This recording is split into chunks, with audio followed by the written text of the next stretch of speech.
ഇവനെ ഞാൻ എവിടെയോ കണ്ടിട്ടുണ്ട്. എവിടെ എവിടെ? ഈ അടുത്തപ്പോഴാണ്.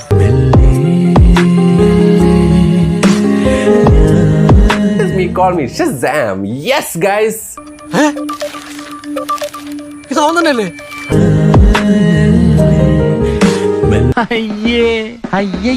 സാർക്ക് ഇപ്പിടി ഒരു ഫ്ലാഷ് ബാക്ക് ഇരിക്കുന്നു. ഒരു പോലീസുകാരനും പറഞ്ഞില്ല.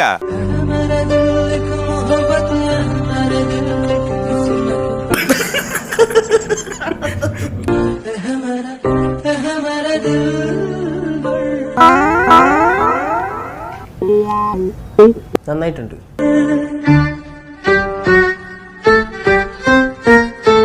ഇതെന്താണത്? ആരാണ് ഇവരൊക്കെ? ഇതൊക്കെ ചെയ്യാതെ പിടിച്ചു നിൽക്കാൻ പറ്റില്ല. നേരം വിളിക്കുമ്പോ ഈ നാട്ടുകാർക്ക് എല്ലാം അൽഷിമേസ് വന്നിട്ട് എല്ലാം മറന്നു വരുന്നെങ്കിലോ അന്നത് എന്തിനെടുത്ത് ഈശ്വര ഓരോന്നോരോന്നായി പുറത്തേക്ക് വന്നോണ്ടിരിക്കുകയാണല്ലോ.